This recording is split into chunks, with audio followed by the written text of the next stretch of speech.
Assalamualaikum warahmatullahi wabarakatuh. Halo teman-teman, kembali lagi bersama saya di channel SMK TKJ. Di mana di materi kali ini kita akan membahas tentang fungsi serta penerapan Action Redirect pada ViralNAT di perangkat mikrotik. Mau tahu fungsi serta penerapannya seperti apa? Jangan kemana-mana ya, tetap di sini aja.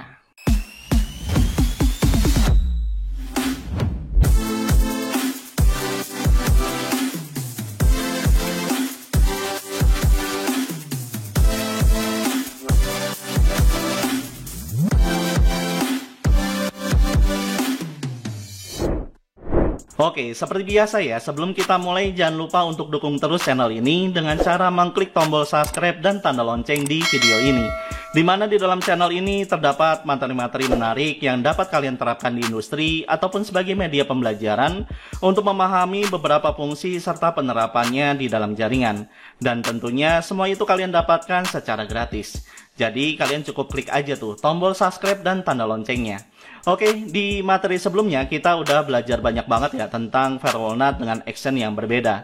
Dimana setiap masing-masing action memiliki fungsi yang berbeda. Ya, walaupun memang ada beberapa yang memiliki kesamaan fungsi tetapi penerapannya aja yang berbeda. Dan semua itu juga tergantung dari chain yang digunakan, gitu ya. Nah, di materi kali ini kita akan membahas tentang action yang lain, yaitu adalah Action Redirect. Di mana action tersebut digunakan untuk memaksakan sebuah paket yang menggunakan port tertentu agar dialihkan atau diredirect ke port yang aktif pada router mikrotik, gitu ya. Nah, bagaimana cara penerapan Action Redirect pada ViralNAT serta kasus apa yang menggunakan action tersebut di router mikrotik? Let's go, kita config. Oke, untuk materi kali ini saya masih menggunakan aplikasi emulator Genestri ya. Dan kalau misalnya kalian ingin menggunakan aplikasi emulator yang kalian miliki, ya boleh-boleh aja. Kenapa sih Pak harus pakai aplikasi emulator terus?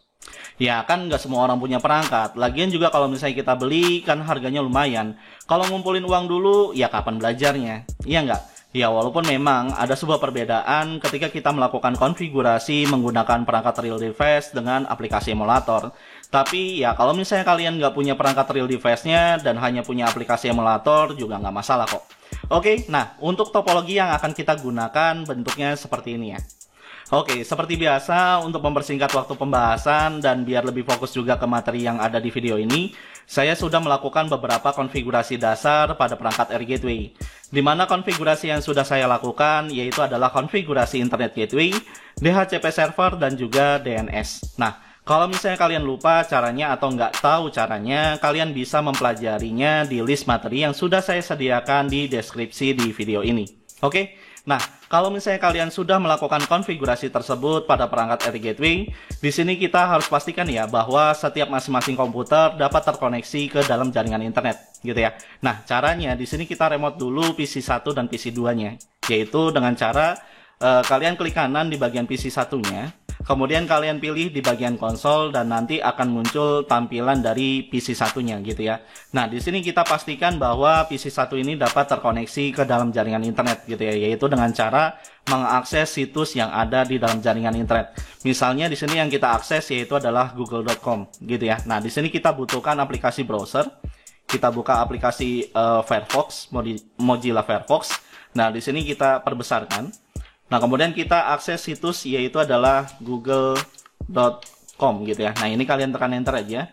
Dan di sini kalau misalnya kita lihat bahwa kita bisa mengakses situs yaitu adalah google.com gitu ya di PC 1 gitu ya. Nah, kemudian kita lakukan hal yang sama untuk PC yang kedua gitu ya. Nah, ini kita close aja. Kemudian kita akses di PC yang kedua. Nah, ini kalian klik kanan, kemudian pilih konsol. Nah, kemudian di sini kita coba untuk mengakses sebuah situs yang sama, yaitu adalah google.com, menggunakan aplikasi browser, yaitu adalah Mozilla Firefox, gitu ya. Nah, ini kalian buka aplikasi Firefox-nya, kemudian kalian perbesar. Kemudian kalian akses situs, yaitu adalah google.com, gitu ya. Nah, ini kalian tekan enter aja, gitu ya. Nah, di sini kalau misalnya kita lihat bahwa PC 2 juga terkoneksi ke dalam jaringan internet, gitu ya, di mana kita bisa mengakses situs yaitu adalah google.com. Dan di sini kita harus pastikan juga ya bahwa ketika komputer klien mengakses sebuah situs dengan nama domain google.com, maka domain tersebut akan tersimpan di cache domain yang ada pada router, gitu ya. Nah, di sini kita remote dulu perangkat Air Gateway kita menggunakan aplikasi Winbox, gitu ya. Nah, caranya di sini kita close dulu aplikasi browser yang ada di PC 2. Kemudian kita close aja ya di PC 2-nya. Kemudian kita remote perangkat Air Gateway ini dengan menggunakan aplikasi Winbox gitu ya. Nah, caranya kalian buka aplikasi Winbox-nya. Kemudian kalian pilih di bagian Run. Nah, kemudian kalian klik di bagian refresh gitu ya, sampai muncul perangkat Air Gateway yang akan kita konfigurasi gitu ya, dimana perangkat Air Gateway ini letaknya adanya di aplikasi Genestry gitu ya, yaitu adalah emulator gitu ya, bentuknya perangkat emulator. Dimana kalau misalnya kita lihat di bagian boardnya, dia tipenya adalah CHR. Jadi di sini jangan sampai kalian melakukan remote terhadap perangkat aslinya gitu ya, yang ada di dalam jaringan kalian gitu ya.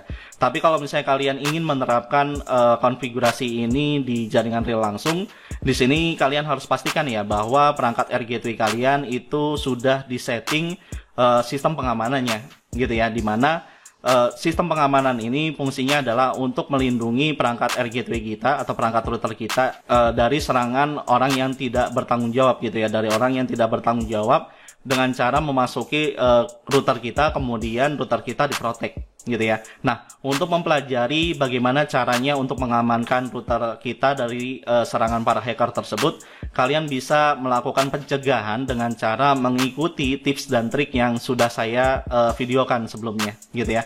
Dan materinya kalian bisa pelajari di video sebelah sini ya. Oke, nah karena di sini untuk media pembelajaran, maka di sini saya tidak melakukan sistem pengamanan terhadap perangkat Air Gateway yang saya miliki gitu ya. Dimana di sini kita bisa melakukan remote terhadap perangkat Air Gateway kita dengan menggunakan MAC address gitu ya, dengan user serta password yaitu adalah default gitu ya. Kalau misalnya kalian sudah menerapkan sistem pengamanan terhadap perangkat Air Gateway kalian, maka untuk login serta passwordnya itu sudah kalian rubah dengan menggunakan user serta password yang kalian setting sebelumnya. Dan untuk melakukan remote-nya juga tidak bisa melakukan remote menggunakan MAC address, tapi menggunakan IP address beserta port yang digunakan gitu ya. Oke, nah karena di sini saya belum melakukan konfigurasi sistem pengamanannya, maka di sini saya menggunakan remote dengan menggunakan MAC address dengan user serta passwordnya adalah default gitu ya.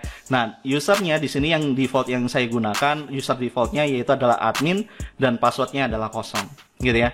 Nah, di sini kalian klik di bagian connect gitu ya untuk melakukan remote terhadap perangkat Air Gateway yang kita miliki di dalam aplikasi emulator di Genestry gitu ya. Dan di sini pastikan bahwa kalian dapat melakukan remote terhadap perangkat tersebut gitu ya, dimana tampilannya bentuknya ya seperti ini gitu ya, dimana ini adalah tampilan untuk melakukan konfigurasi terhadap perangkat Air Gateway yang ada di aplikasi emulator gitu ya, dimana device yang kita gunakan yaitu adalah perangkat Air Gateway gitu ya, dimana kita bisa melihat statusnya dari nama perangkat tersebut yaitu adalah di bagian pojok kiri atas ya, sebelah sini ya. Nah, di sini kalau misalnya kita lihat bahwa yang kita remote yaitu adalah perangkat Air Gateway. Nah, untuk melakukan pengecekan terhadap cache yang sudah kita simpan gitu ya, ketika komputer klien mengakses situs yaitu adalah google.com, di sini kalian bisa mengeceknya di bagian IP, kemudian pilih DNS, kemudian kalian pilih di bagian cache gitu ya. Nah, di sini kalau misalnya kita lihat terdapat beberapa cache domain yang pernah kita simpan gitu ya, dimana ketika komputer klien itu melakukan koneksi ke dalam jaringan internet gitu ya dengan menggunakan nama domain gitu ya. Nah, hasil cache tersebut tidak akan tersimpan jika seseorang merubah IP DNS pada komputer klien menggunakan IP DNS dari penyedia layanan DNS yang lain gitu ya. Apalagi kalau misalnya kita melakukan DNS redirect terhadap DNS internet positif gitu ya, dimana fungsi dari DNS internet positif ini adalah agar komputer klien ini tidak membuka situs-situs yang tidak diperbolehkan gitu ya. Nah, di sini kita akan mencoba untuk mengganti IP DNS pada komputer klien menggunakan DNS Google ya. Tapi sebelumnya kita hapus dulu cache yang sebelumnya tersimpan pada router gateway gitu ya. Nah, caranya di sini kalian klik di bagian flush cache ya, sampai tampilan dari hasil request yang pernah kita lakukan atau hasil query yang pernah disimpan sama DNS cache sudah benar-benar terhapus gitu ya. Nah, kemudian di sini kita coba untuk mengganti IP address yang ada pada PC 1 gitu ya, dimana kita akan melakukan konfigurasi IP address secara manual, kemudian kita lakukan konfigurasi DNS dengan menggunakan DNS yang ada di Google gitu ya, dimana DNS yang digunakan yaitu adalah 1.1.1.1 gitu ya. Nah, caranya di sini kita minimaliskan dulu aplikasi Winbox-nya. Kemudian kita remote di PC 1 dengan cara kalian klik kanan, kemudian pilih konsol. Kemudian di sini kita rubah IP address-nya dengan cara kalian klik di bagian control panel atau tanda lambang bentuknya seperti ini. Kemudian kalian klik di bagian network. Nah, kemudian di bagian IP address-nya, nah ini kita setting gitu ya secara manual. Di mana use DHCP broadcast-nya ini kita ganti jadi no gitu ya. Nah, kemudian kita masukkan IP address-nya yaitu adalah 192.168.1.20 misalnya. Di mana IP address ini merupakan IP address yang ada di komputer klien gitu ya. Nah, kemudian di bagian gateway-nya, nah ini kita arahkan ke IP address yang ada di interface Ether 2 yang ada pada router gateway. Di mana IP address tersebut yaitu adalah 192.168.1.1 gitu ya. Nah, kemudian untuk DNS servernya di sini kita ganti ya di bagian name servernya. Nah, ini kan defaultnya yaitu adalah 192.168.1.1 di mana IP address ini yang bertindak sebagai DNS forwarder yang ada pada router gateway gitu ya. Nah, di sini kita akan melakukan percobaan dengan mengganti DNS tersebut gitu ya. Apa yang terjadi gitu. Nah, di sini kita ganti IP-nya menjadi 1.1.1.1 yang merupakan DNS dari google.com gitu ya. Nah, kalau misalnya udah kalian klik di bagian apply, kemudian kalian pilih di bagian exit gitu ya. Nah, di sini kita akan melakukan percobaan dengan cara mengakses sebuah situs yaitu adalah detik.com gitu ya. Nah, di sini kita buka aplikasi Winbox-nya juga. Kemudian di sini kita geser ke sebelah kanan. Nah, kemudian kita coba akses sebuah situs yaitu adalah detik.com gitu ya, di mana seharusnya ketika kita mengakses sebuah situs detik.com di komputer klien, maka semua hasil dari request tersebut, request DNS tersebut akan tersimpan di dalam DNS cache gitu ya. Nah, ketika kita mengakses sebuah situs di PC 1 menggunakan aplikasi Mozilla, di sini kita coba perbesar dulu. Nah, kemudian kita coba akses situsnya yaitu adalah detik.com.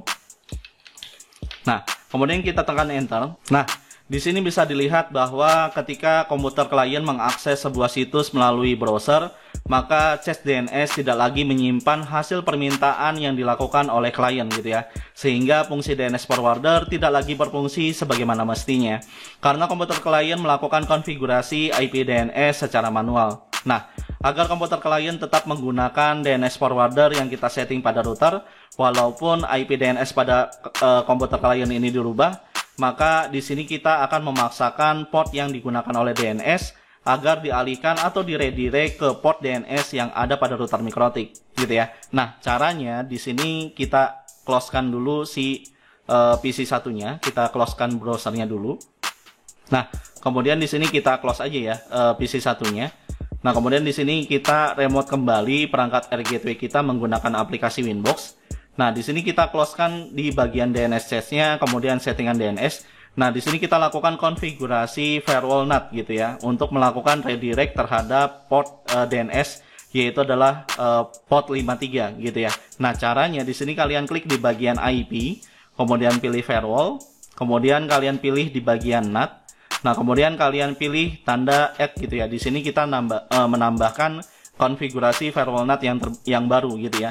Nah, kalian klik di bagian add. Nah, kemudian di bagian chain-nya, nah ini kita ganti menjadi DST NAT gitu ya, di mana kita akan melakukan perubahan IP address berdasarkan tujuannya gitu ya, di mana tujuan dari si IP address yang dimaksud yaitu adalah IP DNS yang ada pada komputer klien gitu ya. Nah, kemudian di bagian protokolnya, nah di ini kita ganti protokolnya yaitu adalah UDP gitu ya. Karena apa? Karena konfigurasi DNS ini membutuhkan sebuah protokol yaitu adalah protokol UDP. Jadi bukan protokol TCP ya, tapi berjalan di protokol UDP. Di mana port yang digunakan di sini kita masukkan di bagian DST portnya yaitu adalah 53 gitu ya. Nah, ketika komputer klien merubah IP DNS-nya menggunakan IP DNS-nya si Google, maka firewall ini akan melakukan sortir gitu ya, akan melakukan perubahan terhadap IP DNS tersebut, di mana IP DNS tersebut menggunakan protokol UDP dengan portnya yaitu adalah 53, di mana kita akan merubah atau meredirect port tersebut dengan menggunakan action redirect ke port yaitu adalah 53 yang ada di perangkat Air Gateway kita gitu ya, karena semua konfigurasi DNS ini menggunakan port yang sama yaitu adalah port 53 gitu ya.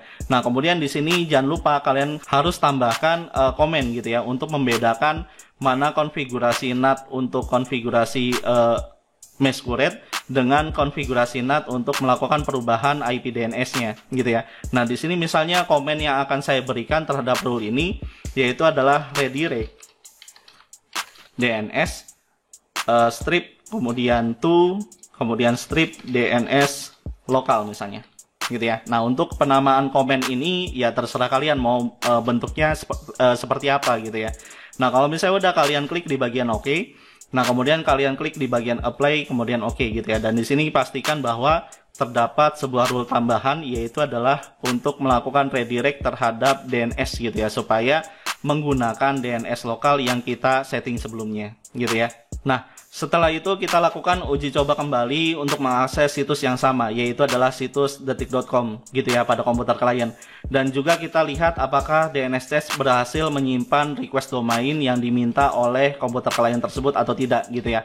Nah, caranya di sini kita closekan dulu IP firewall-nya, kemudian kalian klik di bagian IP, kemudian DNS, kemudian kalian klik di bagian chats gitu ya. Nah, di sini kita pastikan bahwa komputer klien ini ketika mengakses sebuah situs detik.com akan tersimpan chats domainnya gitu ya. Nah, kemudian di sini kita coba di bagian PC1 karena di PC1 ini kita sudah melakukan perubahan terhadap IP DNS-nya, di mana IP DNS yang digunakan yaitu adalah 1.1.1.1 gitu ya. Nah, di sini kita remote dulu PC1-nya. Kita klik kanan kemudian pilih konsol. Nah, kemudian di sini kita geser dulu sebelah sini. Nah, kemudian jangan lupa buka si aplikasi Winbox-nya. Nah, kemudian di sini kita coba akses situs detik.com menggunakan Mozilla Firefox ya. Nah, di sini kita buka Mozilla Firefox-nya. Nah, kemudian kita coba akses yaitu adalah detik.com gitu ya. Nah, kalau misalnya kita lihat di sini bahwa ketika PC1 ini melakukan request terhadap domain yaitu adalah detik.com, maka yang terjadi adalah proses request nama domain tersebut tetap akan menggunakan DNS forwarder yang ada pada perangkat Air Gateway gitu ya, dimana kalau misalnya kita lihat di bagian perangkat Air Gateway maka akan terlihat cache domain yang pernah diakses sama PC1 gitu ya, dimana kalau misalnya kita melakukan sortir dengan nama detik.com, kemudian kita klik di bagian filter, maka di sini kita bisa lihat bahwa hasil cache yang dilakukan terhadap PC1 ini akan terlihat gitu ya di bagian cache DNS yang ada perangkat Air Gateway.